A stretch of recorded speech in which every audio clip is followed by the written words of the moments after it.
All right, all right, all right. Welcome into Toilets to Titles, the Sunday Roundtable episode. This is the last Sunday Roundtable discussion of the offseason, which is pretty incredible.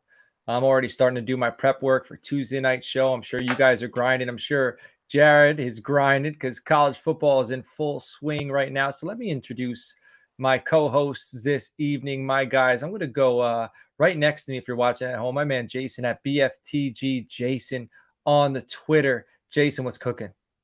Man, we are a couple of days now from Sunday professional football, and we're a couple of days past college level football. It's what a time of year, man. Yeah. Oh yeah, the leaves are changing color up here in the Northeast. Joe knows that. The pumpkins out there at Dunkin' Donuts, at Starbucks. We got all of our wishes are coming true. And my man Jared, how was your weekend? At Jared Gray on the Twitter. I know you've been super busy watching the college football. How we doing, man? I'm great. Like you said, college football season is my favorite thing. I mean, I hands down love it. Love the draft aspect. I love everything leading up to recruiting, all the way to the draft. And I've been a lot of hours. We'll just put it that way. Just a lot of hours. I mean, I hadn't slept a whole lot, but I'm expected because I knew I was going to be that way. So LSU's playing Florida State right now, right? Do we have a score update? No, it's 3-0 at the end of the first. Jaden Daniels is State's up. Yeah, Florida State's up. Don't let that. I mean, honestly, Florida State's had a little more time to. This is their second game, so they've had a little bit more time to be a little more cohesive together. LSU's completely thrown together. They brought in all kinds of transfers, a new head coach. So we're really going to see how tested they are. Yeah, I'm not a big Brian Kelly fan, so we'll see. We'll see. All right. Also, Joe knows at JoeJ_Clark on the Twitter. Joe, what's happening? Oh, not much, man. Hey, same here. I'm just really looking forward to me, the NCAA football season. The kickoff is the kickoff of the fall, some cooler weather. So this is my time of year as well. So really looking, not for Jason. I see Jason shaking his head. He's down in Florida, so he's a Florida guy. And my dog Melvin's up. He's acting up over here. So I'll be going with my hello. He's acting up because your hat. He's a Giants fan. He's got his Danny Dimes yeah, exactly. That's why he's crying. That's why Melvin's crying. All right, hell yeah. All right, we got a bunch of good topics to discuss with you this evening. All right, I want to make sure you follow the Twitter handle at Toilets to Titles. You're subscribed to the YouTube channel. If you're listening on Spotify, Podbean, Apple Podcasts, Google Podcasts, whatever you're listening on, make sure you're subscribed to our YouTube channel. We're going to go live like every night in season. If you're on the Twitter, check out at Toilets to Titles. Our pinned tweet is our episode breakdown to let you know like what days, what times, all right, all that. We got you covered top to bottom. We got IDP, we got redraft, dynasty, DFS, college football, everything, all right? And then also Sunday mornings leading up to kickoff, we got the Blitz where all your start-sit questions. So you want to be subscribed. You want to hit that bell so you know when we're going live. So you can be in the comment section. You can be asking Jason your questions, all right? Jason, Mike, Alex, and then there'll probably be like a plethora of Toilets to Titles members dropping in on a week in and week out basis. If you could hit the like button on the episodes, throw us a comment, subscribe. Like I said before, if you're on Apple Podcasts, throw us a 5-star review, DM it to one of us on Twitter. That's going to secure you a spot into Frankenstein next year so you could win this Frankenstein bobblehead next year if you get a chance, if you win it. It's a lot of fun. Also, toiletstitles.com, all of our articles. We're working on some NFL draft content right now. Should be coming up probably in the next few days. You'll be able to scroll over and look at draft countdowns, top 150. You'll be able to look at our breakdowns as we put them in there. I think Joe's been working hard on it. I've been working hard. We got Nino. He's going to be doing some work on there. And I think we're at about 20, 22 write-ups out of the top 150 right now. We're going to try to get to about 50 within the next few weeks and eventually move on and try to cover them all. So that's something we are working on right now. But enough about the behind the scenes stuff, guys. Let's talk about what's going on right now in the football world. Oh, wait.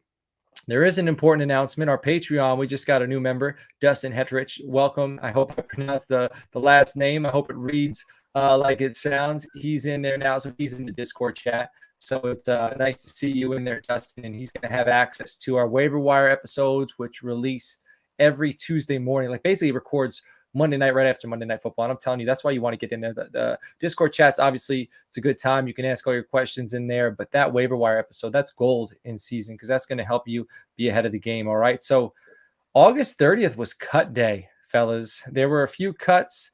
Alex Leatherwood, Marlon Mack, Blake Martinez. Which of these cuts were the most surprising, and what's your overall reaction to these cuts? I guess I'll start off. I mean, for me, it's. Oh, go ahead, Jared. No, for me, it's Blake. Okay. It's Blake Martinez. For me, I was shocked personally. I just couldn't believe that he was a team captain and he's been a leading tackler in the NFL, with exception, tearing his ACL, and then you take him all the way to the very end of training camp after the preseasons are over, after cut day's over, and then you cut him. I was shocked, to be honest with you. Yeah, as an in-house Giants fan here, as well as the titles, that surprised me too, because I figured if he was going to be cut, it would have been done sooner. And that he did play this preseason, so he played just fine, going sideline to sideline, making his tackles, and he'd already taken a salary cut earlier this year, so that's why I figured, if he was going to be cut, it would have been sooner, made it all the way through the preseason, but didn't make any sense to me. But it is a new defensive system that's in.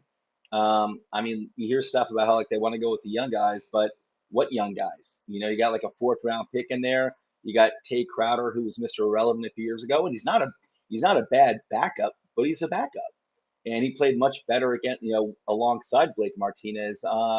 And then who else we got there? We don't have anyone else of any type of notoriety, of course. Maybe they're gonna pick up Jalen Smith again. Yeah, right. You pick him up for, hey, you know what? He may just be better than whatever else they have out there from inside linebacker. So, and it's nothing against Micah McFadden, who's the rookie, like 4th or 5th rounder. I like the guy. He's been impressing in camp, but he's a rookie. He's a 5th rounder. Plays like moves like that worry me, because it's like they have a lot of young guys on the defense. So you need to have, in my opinion, quality, even if he's not top notch, he's very good. You need veteran talent sprinkled all over the place to keep things anchored, for the young guys, and allows them to grow. And you're not going to see that there. So the only surprise, and it was still kind of big, was that it happened at the very end, after he, had taken a pay cut. And other than that, I really didn't think the cuts that we saw on cut day were all that surprising across the NFL. I included in the write up here, some of the ones that I thought there were a little more notoriety, but really at the end of the day, it wasn't like some big surprises or anything. So from Tampa, Tyler Johnson getting let go was a little bit of a surprise. He led them in preseason receptions and yards. He had showed out a little bit more than somebody like Scotty Miller, who was the hero a couple of years ago on the Super Bowl run. Scotty Miller's had an issue with drops all offseason, but that just came down to what everybody believes is that Tom Brady likes one guy over another, and that they decided to keep him instead. Tyler Johnson was immediately picked up by the Texans, and I'm not saying he's going to go out and be anything down in Houston, but they could use a wide receiver, and I think Tyler Johnson fills that role. What I was most surprised by wasn't a cut. It was a move the Eagles made and New Orleans made. New Orleans traded Chauncey Gardner-Johnson, who I love. I love this dude coming out of Florida. Versatile. He can play multiple positions in the defensive backfield, and he's aggressive. He's a tone setter. He seems like the type of guy who's probably, annoying in the locker room. Like, he probably gets under people's skin. But I feel like when you get through an off season with a guy like that, in season is when you benefit. Like, now everybody else has to put up with him. You know what I'm saying? So it's like you got through the offseason, you dealt with this dude. Now you're happy to have him on your team because he's going to get under everybody else's skin. And then they go ahead and they send him to the Eagles. And Joe, you're a Giants fan. I'm a Cowboys fan. As fans of teams in the NFC East, I think this guy is going to be a thorn in our side. The dude's a ball player, and he's going to lift the level of the talent around him. You look at what the Eagles have done this offseason to improve their secondary, which was a weakness theirs for quite a little while, ever since really they won the Super Bowl, and they picked up James Bradbury, who the Giants had to release, who they couldn't afford anymore, cap situation, and and then the trade for Chauncey Gardner. Eagles and Saints seem to have a bit of a connection going there with their trades, huh? So, but Eagles, the Eagles are looking really good. That front office, man, the Eagles front office, hats off to them. They are a really smart organization that seems to be playing, just in my eyes, kind of like 5D chess, while everyone else, at least not everyone else, but my organization is still playing checkers. So they're always making moves. They always seem to be improving the team, and really impressed with how the Eagles operate. Yeah. And but it's funny because Andrew in the chat, Andrew Cappy, mentioned Marlon Mack, who I do have on our sheet that we're following along here. And I think he may have been the first entry. Marlon Mack, he was a big surprise. I still think, like, for me, it's not like, I was a surprise. I figured, but Andrew says that he's back on the practice squad.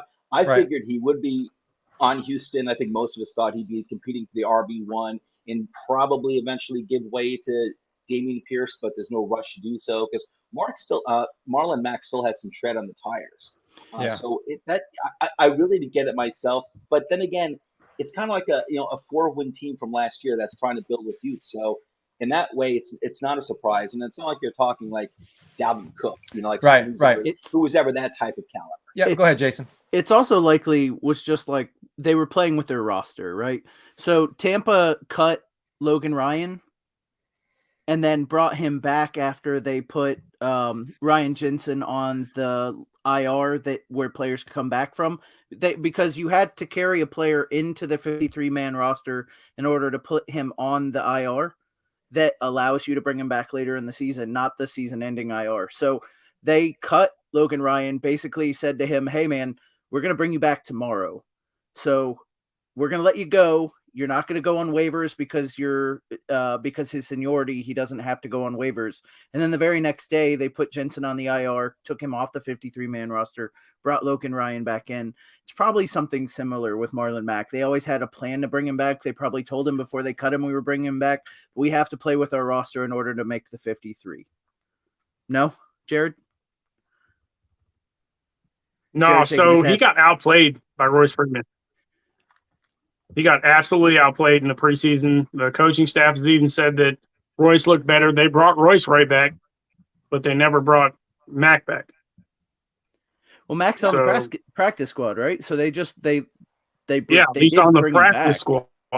I mean, they brought him back. He's with the team. Well, they brought him back on the practice squad. I'm just saying. So Marlon Mack, whatever. He's on the practice squad. You got outplayed. I don't think we really have to worry about Marlon Mack. I don't think any of us are going to roster him at any point. I don't know if they're going to roster him at any point. But the Dameon Pierce stuff is getting a little out of hand. I was a fan of Dameon Pierce. Mm-hmm. I think the guy's a good football player. But now, and I stood up for him. And a bunch of us did throughout the offseason. But now let's slow our roll. It's too far. I was in a rookie draft 3 days ago, dynasty rookie draft. A guy took Dameon Pierce first overall. No, that's ridiculous. I swear to God. I know, I believe you. That's crazy. But what does that sound like? What does that sound like? That I'm sounds okay like with it though. Yeah, I don't know, man. Oh, it was Boomer that took him, huh? No. But he's how many starting running backs are in the rookie class right now? It's only Dameon Pierce because Brian Robinson got shot.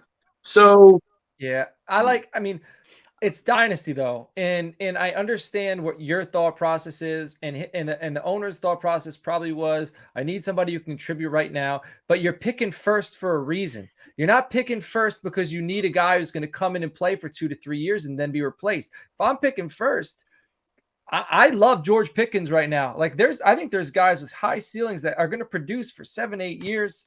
I just think that's a lot. I'd rather trade back than take Dameon Pierce first overall. But go ahead, Jason.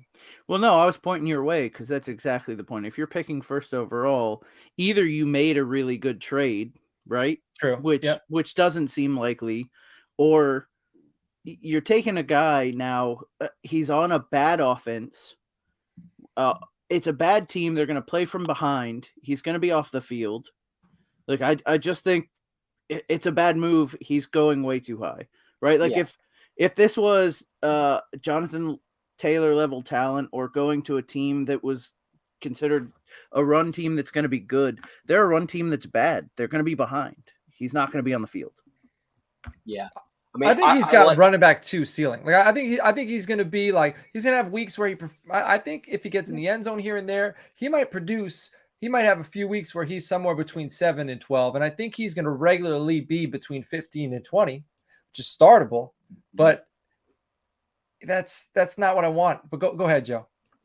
Yeah, no, I was just going to say I do like Dameon Pierce, and I don't want to sound like I'm backtracking too much on him, but I agree with you. I think there's like too much hype. But listen, he is going to be an RB. He's going to be a starting running back on an NFL team. So he is going to be, the real big thing here with Marlon Mack is the increasing of Dameon Pierce's fantasy relevancy. That's the biggest thing. Mm-hmm. And so I'm excited to see that. Houston, I think a lot of us were impressed. I mean, listen, it was only like a 4-win team last year, but many of us were expecting like 1 win. That team had been completely blown up and deconstructed. They have a young quarterback who is very promising. But year 2, we'll see how things go. And just remember, he's not playing on a high quality team. I like Dameon Pierce. Just be careful where you draft him. That's all. I want to stay on running backs, guys, and I want to go to Baltimore.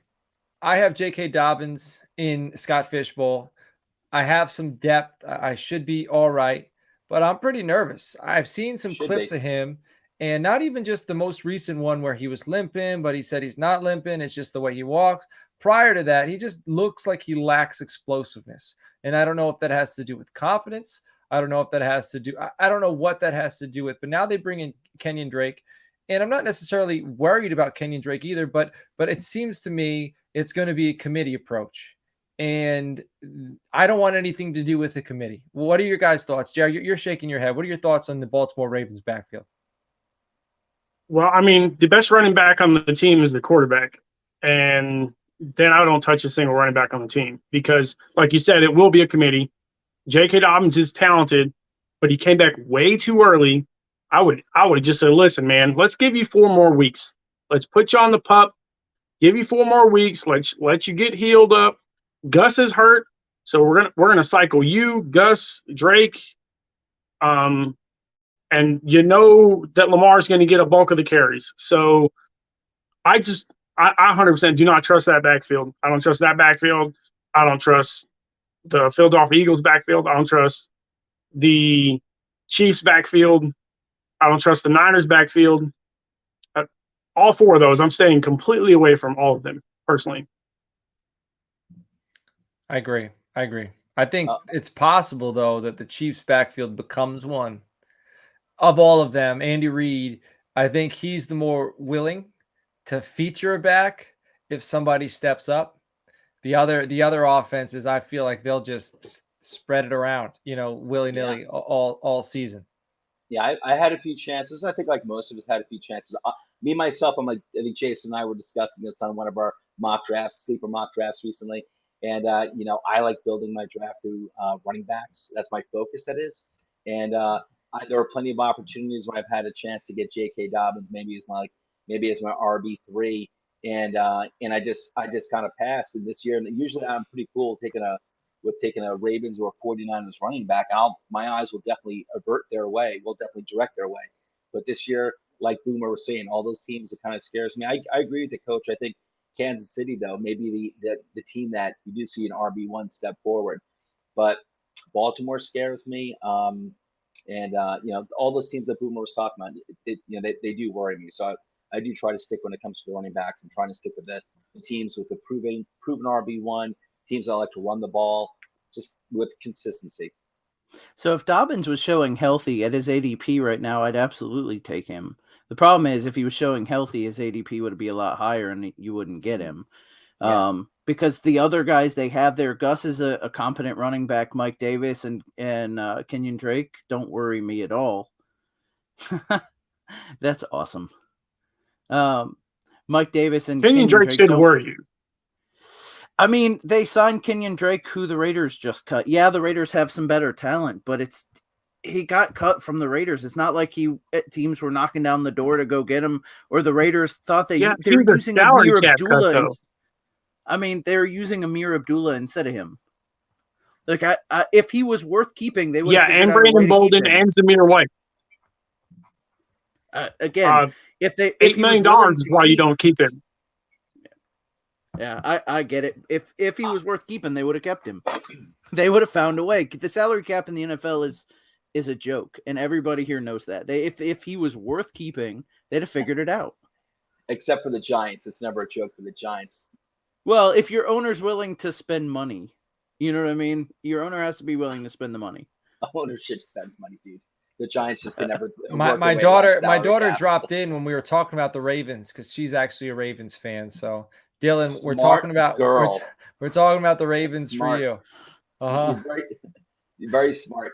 We should have. Coach and I have said that before. If we were starting from scratch, he's a Cowboys fan. I'm a Giants fan. That we both may have picked the Ravens as our team. Yeah, I love that. I love Ray Lewis and Ed Reed. Watching them for a few years. Yeah, was a I lot love that fun. defense. But Kenyon Drake. Listen, I don't think he really even if Dobbs, say Dobbins is healthy. I don't think Drake's never been really one, I think, to come into like RB1 numbers. He's not that type of running back. He's used more as a different type of weapon. So I think he just adds to the offense. I don't think he really would cut too much into RB handoff opportunities. I wouldn't worry about that too much. Well, Nino's in here. Nino's in here saying worry about Mike Davis, not Drake, and I get that because I think Davis is more so the bull. Whereas Drake, he's probably going to be the third down guy, but they're both going to eat into his touches. Like the fact that you have one guy who does this and one guy who does that, it's both going to affect their touches. Let's move on to the Dolphins. Jalen Waddle, his third week with an undisclosed injury. Will he be a factor week 1? I already set my DFS lineup for week 1, but I do have an out, and I have him in my lineup, and I could possibly switch in Mike Williams. So tune in to Toilets to Titles Tuesday night, 8:30 p.m. You'll hear my DFS lineup for week 1.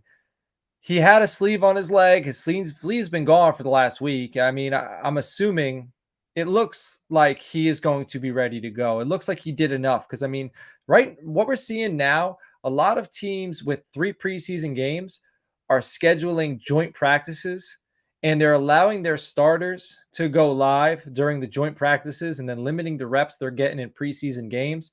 And I don't know I think it was Tampa. He got a lot of really good reps against the Tampa Bay Buccaneers defensive backs. He looked great. And I know he was a little dinged up, so I'm not saying this is false. Like, he was banged up, but I think the work he put in allowed the coaching staff to feel comfortable letting him rest. I'm hoping, so maybe this is wishful thinking, that it's not that serious, but I'm also trying to make an educated guess here. And it seems like he is going to be okay heading into week 1. But what do you guys think? Yeah, I mean, I'll go first. Waddle, I don't know about, with the injury. I actually was not. I know a lot of people here at Toilets and Titles were really high on Waddle. I've always been high on Waddle. I love Waddle. I loved Waddle coming out last year, and I still love the guy. But man, I think when you get Tyreek Hill on that team, man, that changes things. And I still think Tyreek Hill is going to be the wide receiver 1 going forward. I don't think that's going to change. I believe he's going to help open things up for Waddle, and Waddle will be even better. But I still think Hill is kind of like the stir that straws the drink in Miami now. But Waddle, I think Waddle will be, if the injury is okay, I don't know too much about the injury. Let's see what happens. I mean, I'd be comfortable drafting him, fairly high. I mean, when you're looking at when the wide receiver 1s are gone in your draft, and you're looking for wide receiver, you start picking up wide receiver 2s. Like the T. Higginses of the world, who's a really good wide receiver too. I think you can include Waddle up there and feel pretty comfortable. All right. What about Kadarius Toney? Do we feel I am completely panicking on I thought I was like the smartest person in the room this offseason. Well, it was Nino was talking up Kadarius Toney, so maybe it was him. And I bought in, and I was feeling it too because I had firsthand experience watching him play the Cowboys last year. Dude looked lights out. I was definitely drinking the Kool-Aid, and I was like, man, people are missing out. He's going 9th, 10th, 11th round, and the ceiling is there. If this dude is on the field any Sunday, he could go 8 receptions, 140 yards. He's electrifying. and he's the type of dude you want to give him volume. You're going to force feed him the ball, but he just does not practice. Like the dude, I am very worried that instead of a few weeks ago, I thought I got great value taking him in the 10th. And now I'm thinking, shoot, who could I have taken in the 10th that'll actually produce for me? So I'm a little worried. Jared, what do you think about Kadarius Toney and his situation? I would love, as a Giants So I just did a draft last night. Oh, I thought you said Joe. I'm sorry. I said Jared. I'm sorry. I'm Jared. Yeah. So I did a draft last night, 12 teams, 17 rounds, and he went undrafted. Dang. So it's a little crazy, and I get that, we're starting to see the implication of him not playing and stuff like that. And I watched Waddle drop, while we got off of him real quick. I think Waddle's going to be the number one receiver on that team. He plays on the left side. Tua can't throw to the right. You saw his deep pass to Tyreek Hill the other day, and you see, and I believe Kurt Warner covered the passing, right? His foot's here, the pass is here. Listen, we're trying to throw here, okay? So I think that we're all wrong on Tyreek Hill real quick because he plays on the right side. My man Tua loves to throw to the left. He had 100 receptions as a rookie. You got to understand that Waddle's the dude there. Back to your guy, Kadarius Toney. A little injury prone in college. Really injury prone in the NFL so far. He's small. That's what we worry about when you got a small wide receiver.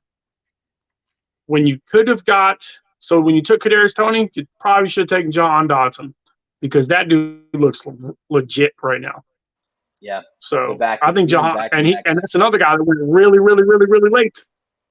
And he is getting all the targets from Wentz. Yeah, I love Jahan Dotson. He was one of my favorite wide receivers coming out of the draft. They call him the backing for a reason. The dude catches everything. I've got my eyes on him for drafting purposes. He keeps kind of getting sniped right in front of me. But the thing with Toney is that I actually got him in one of my drafts. I forgot which one.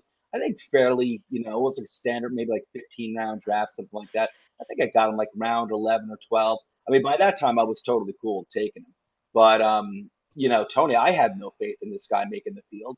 If he is on the field week one, plenty of people, Giants fans and people, fantasy football fans are going to be very excited. I don't trust the guy to make the games 2, 3, and 4 after that. It's too many weird friggin' injuries. If this guy rolls the middle, I don't like Wan'Dale either. The dude is going to get blasted over the middle. The pick made no sense to me at all. I think this dude's going to I think Toney's talent his ceiling is through the roof, but he's his own worst enemy. I don't even know. I don't necessarily even buy that it's all injuries. I think there's a lot of weird stuff going on there with him. But Wan'Dale, I think Wan'Dale needs to be. He's going to need a full year anyway. He's got some route running to clean up like most wide receivers coming out of NCAA. But I think the dude's going to get blasted. I like Wan'Dale because he's a game player. Like the dude is a gamer. He's a gamer. But I like Lynn Bowden. And I know they're not the same, but Lynn Bowden hasn't made it. Similar players coming out of college. And, I don't know if it's recency bias that I think, I don't know if Wan'Dale and Lynn Bowden came out the same year. I don't know if I'd say that I liked Wan'Dale Robinson more. I liked Lynn Bowden a lot. And I think he just got cut again this weekend. So I don't know, but I think Wan'Dale, I hope he makes it because the guy does a little bit of everything. I like guys like that. Guys like that are good for your football team. He's tough too. And toughness, toughness is a trait that you can't teach. Nino's in here saying that, who does Joe have faith in as wide receivers? I don't think he has faith in anybody, man. I think he's very, he thinks that Giants ship is going to go down early. Sterling Shepard up until he gets injured again. Okay. All right. Hey, I know who the leading receiver is going to be for the Giants. Saquon Barkley. I mean, 91 receptions again, just like his rookie season. So the problem with that is Daniel Jones doesn't really do that. He's going to have to because there's nobody else, right? But it's not going to be Eli Manning and 91 receptions. It's just not. Look, I don't think that's in Daniel Jones. So, hey, you want to keep your job when you're on your non-fifth year thing, on your non-contract, you better give the ball to Saquon as much as possible if you want to keep your job. And otherwise, you get hit in the market being a backup at Arizona. Yeah, that's not Yeah, no, Saquon. Well, I'm sorry. What my point about Saquon was, they've been using him a lot this preseason out of the backfield in the receiving game, a lot. So, I mean, is it going to be rookie numbers? No, but listen, this wide receiving core on that team, I think it's got some good talent on paper and then proven too, in some aspects. But when but still, they get so injured that if Saquon can stay healthy, be on the field, I think Jared's right. I think he can easily lead the team in receptions. And it actually may be a high number, like 90, like it would be here. All right. How about before we get into college football discussion, I want to talk about some college quick. I want to talk about the week 1 schedule. Last thing I want to touch on is Harold Landry. I believe he was Boston College, right? That's where he came out of. So Nino's probably not. He's probably very familiar with him. So he tears his ACL. He goes down. He led the Titans with 12 sacks last year. So the Titans, man, it seems like things aren't necessarily going their way right now. I'm a little worried for them, but Malik Willis has looked good, and Treylon Burks has looked good. Maybe it's going to be a change of the guard there, but we'll see. What do you guys think of Harold Landry going down? I'm depressed because I have him in every league, every single league. I have Landry in, and I actually made a big trade because I had Landry. And now I'm having to jump through hoops to get a new top defensive lineman because I think he legit is that good. I think he's a top 5 defensive lineman, defensive end wise. And now I don't get to have that worry. I literally traded players I shouldn't have traded because I had Harold Landry. And I have him on my IR right now because it's in a dynasty league and I'm still considering dropping him. And that sucks. That's tough. But Jeffrey Simmons, I think they're going to be leaning on him big time, man. And he's a bad man. So it's going to be a big year for him. Let's move on to some college football discussion. I'm gonna kind of lean on you a little bit, Jared, because I'm sure you've watched a lot more than the rest of us. So at least I can speak for myself. I watched some of that Georgia game. I watched some of that Bama game. I watched some of that UNC game. And right now I'm trying to keep track of this LSU game. Go Tigers, even though Nino's in here and he's a big Knowles fan. Jared, why don't you give us a rundown on these games you have? I think it was you. I'm not sure if it was you who put these on the show notes there, but I know we got UNC defeating Appalachia. So let's discuss that first. All right, so somebody else put the notes in, but I changed the cover aspect. Right. North Carolina was a +1.5, and I took that bet. And they were up 20 going into the fourth quarter, and I was like, it's a lock. I'm good. And then the last 4 minutes happened, and then I was like, this is ridiculous. And they missed the highest scoring game by 1 point. Dang. Which is crazy, combined score. And it was crazy for App State to do what they did to come back. And they had a chance to win it twice, not just once, but twice. And then had an onside kick, came back, made it interesting again. I mean, it was just crazy. That was the craziest game for me on the weekend and me pulling my hair out. Other games, UTSA, Houston. I took Houston -4. It goes, they kick a field goal and I'm like, oh, it's over, right? I don't get my -4. And then UTSA marches down the field in 20 seconds, kicks a field goal, takes the overtime. I'm like, I got a chance. I can get this -4. Then they go to 3 overtimes and they win by 2 because you have to go to 2-point conversions once you do that. And that was another one. And then I took Arkansas -6.5. And this is a tough one because Arkansas hasn't beat a ranked team on opening weekend since the 70s.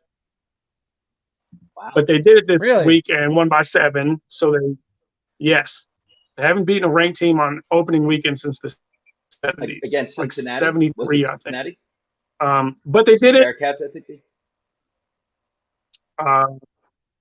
It was the Bearcats. It was Cincinnati. And let's give Luke Fickell all the props in the world because he lost all the starters that he could have lost that actually meant something to the team, and he gave them all they wanted at Arkansas. And so really close game, ended up finishing by 7 points. The line was 6.5, which is absolutely crazy. There's a lot of games like that. Oklahoma covered by 1 point. They were 31.5 point favorite. They win by 33. So, I mean, let's just call this an interesting thing. And it happened all weekend. So, well, I took Georgia. Remind me to stay away from the spread. I took Georgia to win between 13 and 18 points like that. So it wasn't just minus 18. Like I took the 5-point area because it was a bigger payout. I thought they were going to win. Yeah. But Oregon's ranked 11th, 49-3. They stopped a hole in them. Georgia's back. Is Georgia back, or is just like Oregon not as good as ever? I mean, yeah, Georgia may be back, but they lost so many players to the NFL. Yeah. It's hard for me to believe that Georgia's that much better than a really good team. They have a defensive lineman. I can't think of his name off the top of my head. No, let's talk about the tight end. The defensive lineman is Carter, who's an absolute monster. And there's a video of him taking a 330 lineman. Yeah. He's better than any D lineman that came out there last year. Just chunks old boy. He's a dude. Like he's a bad man. They he ain't better than Hudson. I think so. No, that came out of Georgia. He's better. Oh yeah, I agree with that. Yeah, that's what I'm saying. But tell us about this tight end. This tight end is 6'7", 270 pounds, and hurdled somebody. Okay, this dude's like a created on player. He's so big. I mean, he's just massive, and he just runs. He shakes off a block, runs for first down, and then hurdles somebody. And you're like, who even wants to tackle this dude when you're literally the size of a defense? I mean, you're Brian Burns. I mean, Brian Burns playing tight end. He's actually bigger than Brian Burns, which is crazy. What's his name? So he's an absolute monster, dude. Washington is his last name. Whatever happened to that tight end that transferred like all over the place? Did he end up at LSU? There was like a big time tight end prospect who, I don't know if he's a sophomore. I think he's draft eligible. I think he went back to LSU, or he transferred like multiple times. I can't think of what his name is, but he was I want to say like the number one prospect at his position. I don't know. I'll have to look it up. All right, the last college game I want to talk about, Joe put it on here. We got Alabama. They also beat the hell out of you. They were not going to be one-upped by Georgia. They beat Utah State 55-0. I know that's Utah State's not Oregon, but they put it on him. And Bryce Young looked good, man. He looks quick. He moved. That one run he had. I mean, Utah State, it was a 42-point, line, and they covered that with ease. Right. I mean, love or hate it, Georgia and Alabama are in a different category right now. Yeah. What do you feel about Ohio State? I'm sorry, I actually had a call come in that I had to take, so maybe you already talked about number 2 Ohio State. Humble brag. Real quick, Ohio State is good. But Jackson Smith and Jigba got hurt, so we didn't. Yeah. So I mean, they're good, but Notre Dame isn't as bad as we thought. I think that's what we really need to put out. I think they'll be the normal. There were 17-point dogs. So.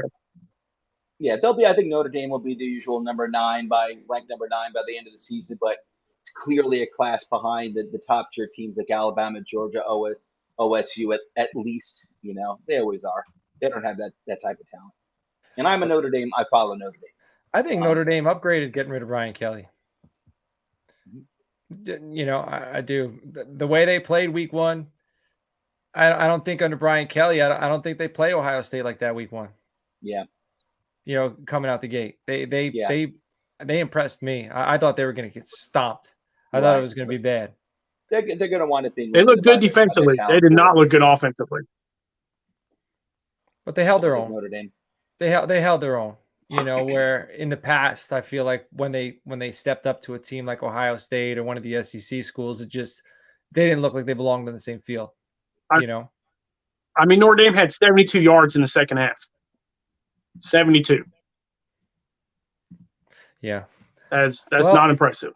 No. That's not good in any way, shape, or form. But it's playing. It was a close game, at least early on. But let's move on to the NFL.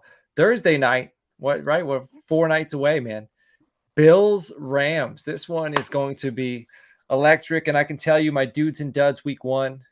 I got Allen Robinson as my flex for my week 1. That dudes and duds are like my start 'em, sit 'em. I got him as my flex play. I think the Rams are going to want to showcase their shiny new toy. This is going to be a high-scoring game. That doesn't mean don't start Cooper Kupp. That just means I just think they're going to chuck, and I think Allen Robinson's going to have himself a day. But that's a gift. We all get to watch Bills Rams Thursday night and see what maybe the Super Bowl might have been if the Bills got it. Go ahead, Jason. Let me be the first of 1,000 times you're going to hear this. Don't play Allen Robinson in your flex. Play him in your wide receiver. He's playing Thursday night. It'll give you more flexibility on Sunday. It is a flex player. He's not your wide receiver one, but I'll be the first of like the 1 million times you're going to hear that this season, because you'll want to put him in your wide receiver slot and give you flexibility on Sunday in case of a injury or suspension or issue or whatever. But yeah, look, I'm really looking forward to Thursday night. It could be a Super Bowl preview, although as a Bucs fan, I kind of hope not. But it could be, because the Bills were 13 seconds away from going last year, something stupid like that. And what a game! What a game that was! Yeah. It was kind of like the UNC Appalachian State we just saw yesterday. I mean, before we move into this season, and we've all been dying to do it, like, can we go back and talk about just for 2 seconds how amazing the playoffs were last year, and hope this season like translates back from that? Because the playoffs last year, from beginning, almost the first week was kind of garbage. That from the second week of the playoffs on, just like game after game after game of just really great football, and that just leads us into this season. I think the NFC is a little bit of a mess, other than a couple of top-heavy teams. That AFC is going to be killer all year. Like all the quarterbacks in the AFC West especially. Man, I can't wait to see all those teams just like armed up. Yeah, AFC West, and then there's Josh Allen. Yeah. I think the AFC West, I think they're going to beat the hell out of each other. It's going to be like the AFC North a few years back. That's what I'm hoping. As a fan of a team in the NFC, I'm just hoping by the time they limp into the playoffs, because they're going to be going at it. Yeah, Bob. Listen, when the Giants get to the Super Bowl, I want them playing a banged up team. Yeah, Jared, Panthers Browns. This is the moment we've all been waiting for. We need the breakdown. Panthers Browns. Let's hear it. All right, so I will tell you this, and most people do not want to hear this, and I actually am getting lit up in my league because I traded Herbert away for Joe Burrow, but I also got Derwin James and Roquan Smith, and I'm starting Baker Mayfield over Joe Burrow week 1 because Joe Burrow's playing Pittsburgh. Baker is going to eat up 3 touchdowns, 300 yards passing, lock it up. That's saying it with your chest. They're going to win by 10 points. 10? Man, I got that. 10. Here's another. You're not going to have to listen to my show by the time we're done with this Tuesday night, because here's another teaser. I got the Panthers defense as my defense for this week, and my dudes and duds. I'm starting that Panthers defense against the Browns, not just because Deshaun Watson ain't playing. That Panthers defense is no joke. Like, they have added some serious talent over the last 3 or 4 years. And dudes. Yeah. Who's the defensive tackle they got from Auburn? I can't think of his name right now, but he just blowing people up this offseason. Donald Brown. So they got Brown, but he got injured. So he got injured in the last preseason game. Might have hurt his pec. But Matt Ioannidis came over from Washington. I know you're a Matt Ioannidis guy. They brought in Damian Wilson, Corey Littleton, who looks really good. Luvu has looked really good. Shaq Thompson's healthy again. Chin. We got J.C. Horn, who looks really, really good, by the way. They were a top 5 defense last year and got no love. They couldn't stop the run, really. I think that's going to change. You're going to stack the box and make Brissett beat you. I'm not kidding, I'd put 9 in the box and see what he's got. Put Jeremy Chin over top. Let's see what you got, buddy. Because, I think both corners could hold Amari Cooper right now. I'm not worried about Bell. I'm not worried about Njoku could. I'll tell you what. I think Njoku leads the team for the Browns in receptions this week because he's the one guy that might see a little off coverage. Could probably see Corey Littleton. And Njoku's a man. Corey Littleton might lead the team in receptions up to week 11. Since I won't be on the Tuesday show, I'm throwing out the Broncos as my defense. They get to play Seattle. If I want to play.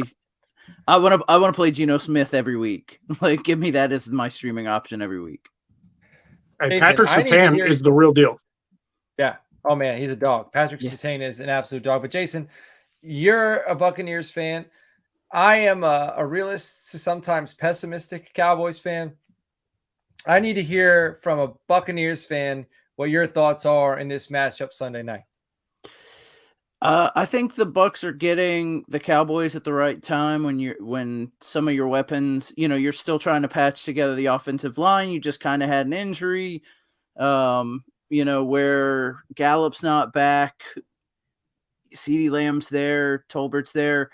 I think the Bucs are picking the right time to play you guys defense for our defense versus your offense. But on the same token, we don't have Godwin. It would not surprise me if this was a defensive struggle versus what we saw at the opening of last season. 20-13 versus whatever it was last year. They're going to air it out. Don't get me wrong, but I see some receivers running the wrong routes. I see some, opportunistic cornerbacks get taking the ball away. Brady, say what you will, but he played one, not that he has to, but he played one series like the whole offseason, had a lot less time to practice with new guys like Gage and Julio Jones. And they have an all new interior offensive line. Like I see Leonard Fournette, if you want to talk about 90 receptions with Barkley, I see Leonard Fournette, as long as he stays healthy. And then if not White, if Leonard Fournette doesn't stay healthy, that the Buccaneers running back, whichever one is number one, is going to get so many receptions. That interior offensive line is just destroyed. But I see it a low scoring game versus what it was before. And Jared, I know I saw you show in the past. They're going to air it out, but I think both teams kind of have some issues on the offensive line. That's going to lead to some turnovers. So I'm going to predict the Bucs win it. Yeah, I'm going to predict the Bucs win it. But I don't think it's going to be as high scoring as last year. Man, Tom Brady, does anybody think he doesn't look good? Like his face, like he looks super sucked in. Like it looks like he went and got plastic surgery. He looks stressed. Dude, he looks weird. It looks like he went and got like some face stuff done, and that's why he was out of pocket for 11 days. I don't know, but That's weird. He's stressed. I mean, that's what it seems like to me. He's probably put himself in a pickle. I think he should have retired, not because of lack of talent or anything, but I think the family was, want him to retire at this point. I think he had those discussions, and then, I think his hand was kind of like, I think when his father put out the tweet, I think is how the snowball started rolling, where that he was going to retire, then kind of retire, then unretired a week later.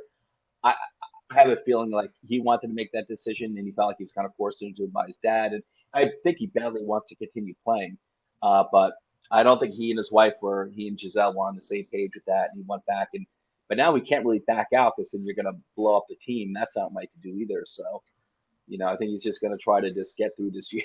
All right. Well, let's. I want to wrap this thing up. I want to talk about Joe. Why don't we finish? What game are you most excited to watch this coming weekend? Man, for me, it's definitely Buffalo and Los Angeles, but that's too easy. We already discussed that as well. Just going through it, I am excited about the Dallas-Tampa game because that was a great game last year as well, prime time. You know what? I'll give you one right now. I'm really excited to see, and I think a lot of people are forgetting about this team and the start they had last year, and that is the Arizona Cardinals, who are playing against Kansas City. And people are forgetting about Arizona. They were kicking the crap out of everyone for like the first 7 to 10 games, something like that. They even steamrolled the Rams early on. Yeah. And listen, the wheels definitely fell off the cart there. But you're talking about a young quarterback.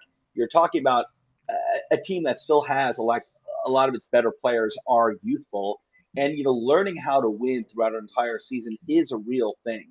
It doesn't just happen because you've accumulated talent. You have a good young quarterback. It is a thing, and I think that team is really headed in the right direction. They've got a head coach who's really like building a team that really works. And I seriously have my eyes on them. And I think if Murray stays healthy and if they can stay really good, which I think they will, they'll win a bunch of games until DeAndre Hopkins comes back. That's going to help even more. But I've really got my eyes on the Cardinals, and it's going to be interesting to see them play Kansas City. Do the Vikings beat the Packers week 1? I think Packers have the number. Yep. Is this when we start to see the change in the guard? Because I predicted Shep Stradamus predicted that the Vikings win the division this year. So what do we think? Is this going to be real quick? Go ahead. The offensive coordinator, I'm going to tell you right now, Jefferson was already the wide receiver 1, and the new offense that comes from the Rams, that comes from Sean McVay, Jefferson and that entire team, I'm telling you right now, watch out.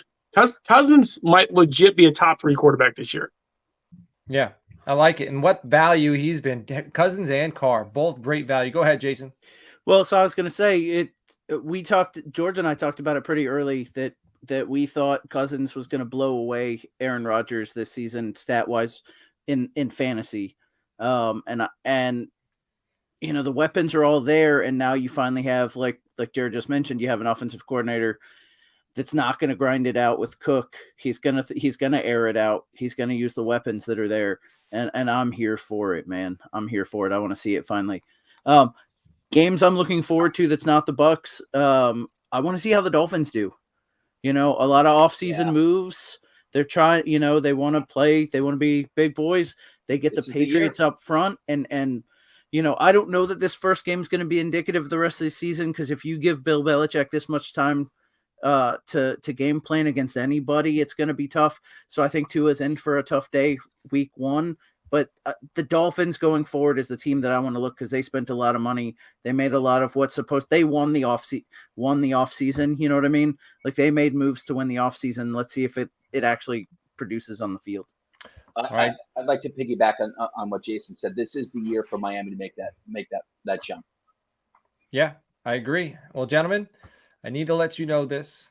I just closed out the weekly Roundtable doc, and that is the last time I will look at the off-season Roundtable discussion doc until next year. It has been fun working on that with you guys the past few weeks. I appreciate your help on that. It's kind of kept us in line and on target, and I appreciate everything you've done for the team and Toilets to Titles this offseason. Everybody from Toilets to Titles listening at home, I already sent this message out, but here's a toast to you.